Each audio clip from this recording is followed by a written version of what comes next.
بعثت سے پہلے اللہ کے نبی جناب محمد رسول اللہ صلی اللہ علیہ وسلم بچپن میں بچوں میں نمایاں تھے، تھوڑے سے بڑے ہوئے تو نوجوانوں میں نمایاں تھے، آپ جوان ہوئے تو جوانوں میں نمایاں تھے۔ آپ علیہ الصلوۃ والتسلیم نے جب 40 سالہ زندگی مکمل کی تو آپ تمام میں نمایاں تھے۔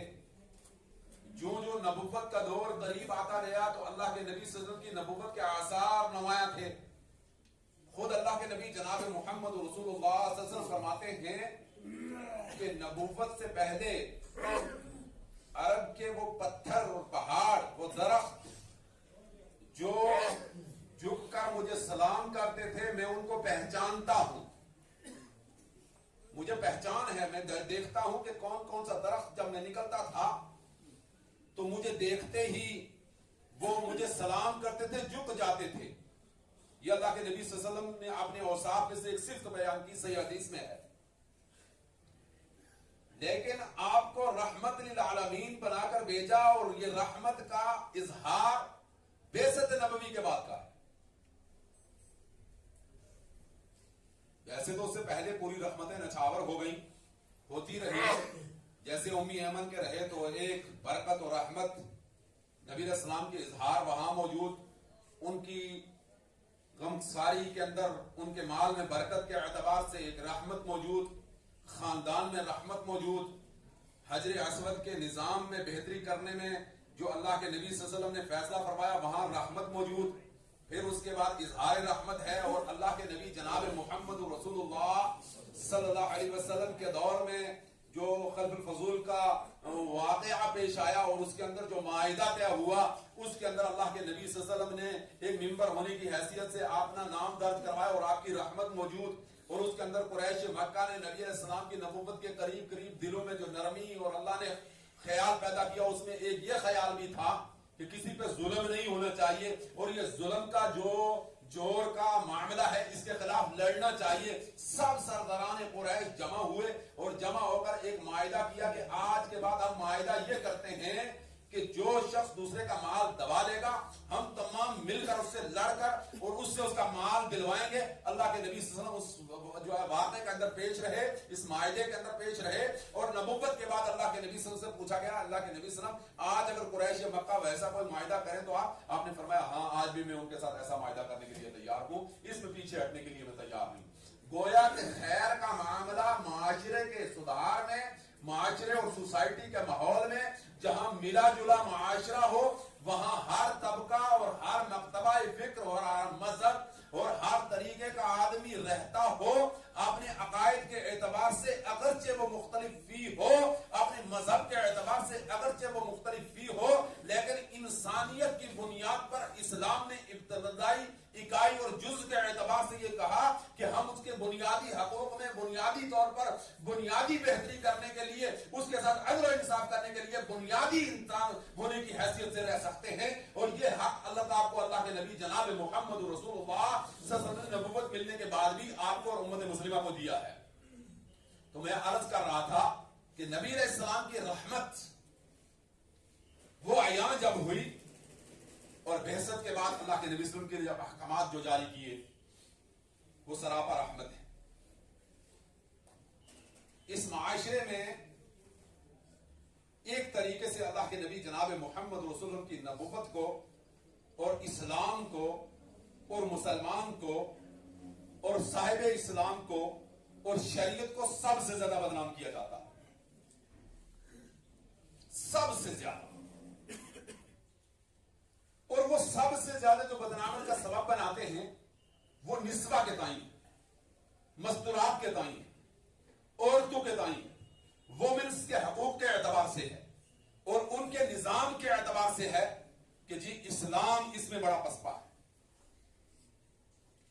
ہم اسلام سے آنے کا پہلا زمانہ جس کو آپ کاف میم کا زمانہ کہتے ہیں، اور کاف میم کے بعد آپ عیسوی زمانے کو لیں، اس کے اعتبار سے آپ تاریخی نہائیہ کو، یعنی تاریخ تو کہیں ختم نہیں ہوئی، وہ تاریخ انبیاء علیہ الصلوۃ والتسلیم کے دور سے لے کر آج تک کی تاریخ مسلم اعتبار سے اس میں بس و پیش تو نظام ہو سکتا ہے, سسٹم ہو سکتا ہے, کجی اور کمی تو ہو سکتی ہے, بیان کرنے کا انداز جدا ہو سکتا ہے, لیکن کہیں نہ کہیں تاریخ نے اس چیز کو بیان کیا ہے. ہم دیکھتے ہیں سب سے پہلے بعثت نبوی سے پہلے کے دور میں اللہ کے نبی جناب محمد رسول کی رحمت کا اعلان نہیں ہوا تھا, تو صنف نازک کے ساتھ جو سب سے زیادہ دنیا کی کمزور مخلوق اور نعیف مخلوق ہے, مظلوم مخلوق ہے, نسواں ہونے کے اعتبار سے ان کے ساتھ حقوق کیسے کیے جاتے تھے, اس پر ہم ایک نظر دوڑائیں گے. پھر ہمیں پتہ چلے گا کہ نبی اسلام نے اس کو کس اعتبار سے گردانا, یا قرآن نے کس اعتبار سے گردانا, نبی پر جو شریعت آئی اس شریعت نے اس کو کس اعتبار سے گردانا ہے. سب سے پہلے عورت کو منحوس جانا جاتا ہے کہ جتنی نحوست ہے, جتنی برائی ہے, وہ سب عورت کے قدم میں. بالکل کوئی بھی نئی نویلی دلہن جب گھر میں آئے اور کوئی بھی نقصان ہو جائے, ایک مرہ نقصان کو پورے دلہن پہ ڈال دیا جاتا ہے. اور آج بھی وہ معاشرہ جو اسلام سے دور ہے, جو قرآن سے دور ہے, جو شریعت سے دور ہے, جو نفس زار اللہ کی ذات میں نہیں مانتا ہے, کسی حقیقت اور ذات میں مانتا ہے, وہ آج بھی ہمارے معاشرے کے اندر اس چیز کو مانتا ہے اور کہتا ہے جی نہیں, یہ جو قضی آئی ہے یہ اس بیچاری کی وجہ سے آ گئی ہے. جبکہ ہمارا عقیدہ یہ ہے کہ نفس زار کا مالک اللہ تعالیٰ ہے, دیتا اللہ ہے, لیتا اللہ ہے, زندگی اللہ کے ہاتھ میں ہے, موت اللہ کے ہاتھ میں ہے, حیات اللہ کے ہاتھ میں ہے. اور ہمارا یہ ٹھوس عقیدہ ہے کہ اللہ کی مرضی کے علاوہ ایک پتا بھی درخت سے ہلتا اور کٹتا نہیں ہے, گرتا نہیں اور کوئی اس کو لگا نہیں سکتا ہے. ہمارا یہ عقیدہ اور ٹھوس عقیدہ ہونا چاہیے امت مسلمہ. دیکھنے میں یہ آیا کہ اس عورت پر ہر طریقے سے ظلم, ہر طریقے سے. میراث میں اس کا حصہ نہیں. اگر 18 سال کی عمر میں, 16 سال کی عمر میں, 20 سال کی عمر میں بیوہ ہو جائے, نکاح جدید, اور 20 سال کی عمر کے بعد 120 سال تک زندہ رہے, رانڈ اور بیوہ کہلائے گی. ایک نظام یہ تھا. اور بعض خیر کے حالات میں ایک نظام یہ تھا کہ نکاح جدید کا رواج بھی موجود تھا. ایک نظام میں یہ تھا اور ایک نظام میں یہ بھی تھا. یہ نظام آج بھی موجود ہے اور یہ نظام بھی آج بھی دنیا میں موجود ہے. یعنی ایسا نظام اور عقیدہ بھی آج دنیا میں موجود ہے کہ اگر کوئی عورت اپنی جوانی کے اندر اس کا شوہر وفات پا گیا, وہ نکاح جدید کر سکتی ہے. ایسا معاشرہ بھی موجود ہے اسلام کے علاوہ, اور ایسا معاشرہ بھی موجود ہے کہ وہ بالکل نہیں کر سکتی ہے اور پوری زندگی بیٹھی رہے گی. یہ بھی اسلام کے علاوہ معاشرہ موجود ہے آج بھی دنیا, اس وقت بھی. ایک ایام, ایک نظام اللہ تعالیٰ نے تخلیق کے اعتبار سے ہر نظام کا پیدا کیا, اور اگر یہ نظام اللہ تعالیٰ نے کسی عورت سے چھین لیا ہے تو وہ 4 قسموں سے ایک قسم میں ہوگی, اور وہ قسم ہے کہ وہ عورت آگے نسل نہیں بڑھا سکتی. یعنی ایام مخصوصہ, مواری کا نظام اگر اللہ تعالیٰ کسی عورت سے چھین لے اور اس کو نہ ہو تو یہ عورت بانجھ ہے. اب یہ تولد کے نظام کے قابل نہیں رہتی ہے. گویا کہ رب کی رحمت میں سے ایک رحمت کا نظام یہ بھی ہے کہ اللہ تعالیٰ نے اس کو اگرچہ حالات کے اعتبار سے آپ گندگی کے ایام شمار کرتے ہیں, لیکن وہ اللہ کی رحمت ہے اس کے لیے کہ نسل اسی سے جو ہے چلتی ہے اور اسی سے تولد ہوتا ہے. ڈاکٹر بھی مانتے ہیں اور تمام طب اور تمام نظام مانتا ہے.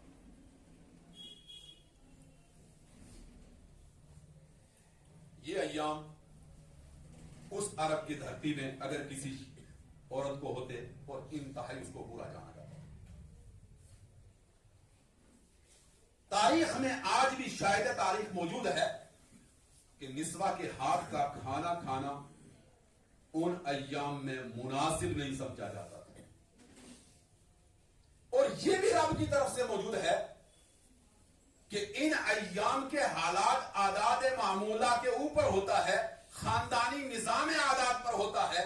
اس کی کم سے کم تعداد جو ہے 3 تک رہی ہے اور زیادہ سے زیادہ تعداد 10 تک رہی ہے, اور کبھی کسی کا اس کا کم و بیش بھی ہونے کا نظام رہتا ہے. یہ آج آپ بھی مانتے ہیں, آپ کی طب بھی مانتی ہے, اور شریعت کے اندر اور فقہ کے اندر بھی یہ موجود ہے. اس پورے نظام میں اس عورت کو گھر کے اندر اجنبی کے طور پر جانا جاتا ہے. پورے نظام اجنبی کے اعتبار سے کوئی نظام اس سے ملنے کا, کوئی نظام اس کے ہاتھ کے کھانے کا, کوئی نظام اس سے انتفاع کا, اور کوئی فائدہ اس کا مجلس میں آنے کا نہیں مانا جاتا تھا. یہاں تک کہ نبی رحمت علیہ الصلوۃ والتسلیم کی اہلیہ محترمہ امہات المومنین میں اما عائشہ صدیقہ طاہرہ مطہرہ رضی اللہ تعالی عنہا, قربان جو اما عائشہ پہ نبی کی اس رحمت کو اجاگر کرتے ہوئے بیان فرماتی ہیں کہ جب نبی کی رحمت نچھاور ہوئی, وما ارسلناک الا رحمت للعالمین کا نظام آیا, تو آپ نے اس کو کس انداز سے دیکھا. اما عائشہ حجرے میں تشریف فرما بیٹھی, اللہ کے نبی صلی اللہ علیہ وسلم مسجد نبوی میں, اور جو قالینیں میری اور تمہاری بچھی ہوئی ہیں یہ نہیں ہوتی تھی, جو تمکمے میرے اور آپ کے پاس ہیں یہ بھی موجود نہیں ہوتے تھے. لیکن تقوی اور خدا کے مینار وہ مسجد تھی, تقوی اور خدا کے مینار, اور ان کو اللہ نے ان کے تقوی کو بیان کرتے ہوئے کہا اس سے زائد تقوی ان کی بنیاد تقوی پہ رکھی گئی, ان کی بنیاد تقوی کی بنیاد پر رکھی گئی ہے. کسی بھی شرط یا کسی بھی نظام یا کسی بھی ایسے اعتبار سے نہیں رکھی گئی, اس سے زائد تقوی رکھی گئی. اور فرمایا آج بھی اگر کوئی اس کے اندر ایک نماز ادا کرتا ہے اس کو 25,000 نمازوں کا ثواب ملتا ہے. ایک نماز آپ پڑھیں, آپ اپنی مسجد میں جماعت کے ساتھ نماز پڑھتے ہیں 25 سے 27 نماز کا ثواب ملتا ہے. مسجد میں نماز پڑھتے ہیں نا, کیا ثواب ملتا ہے؟ ایک نماز ادا کرنے کا 25 سے 27 نماز کا ثواب ملتا ہے. اور یہی نماز آپ مسجد نبوی کے اندر ادا کریں گے تو 25,000 نماز کا ثواب ملے گا. اور یہی نماز آپ کعبۃ اللہ کے اندر ادا کریں گے تو 1,00,000 نماز کا ثواب ملے گا. یہ نبی علیہ السلام کہاں تشریف فرما ہے؟ مسجد نبوی میں. اور اپنی اہلیہ محترمہ جس سے بہت محبت کرتے تھے, فرمایا عائشہ ذرا چٹائی اٹھا دو, کھجور کی چٹائی, کھجور کی چٹائی. پہلے دور میں آپ لوگوں کے پاس ٹھوڑی ہوتی تھی, کھجور کی چٹائیاں ہوتی تھیں, یا دوسری چٹائی ہوتی تھی, کتنی ٹائٹ ہوتی تھی, اس کے اوپر بیٹھنے کا نظام کیا ہوتا تھا, ماتھے اور پاؤں کا حالات کیا ہوتے تھے, آپ لوگوں سے وقفی نہیں ہے, غربت سے جو نکل کر آئے ہیں ان کو پتا ہو. عائشہ آگے سے عرض کرتی ہیں وہ معاشرے کو بیان کرتی ہیں جس معاشرے کے متعلق میں نے کہی ہے, بخاری میں روایت موجود ہے. اما عائشہ کہتی ہیں اللہ کے نبی صلی اللہ علیہ وسلم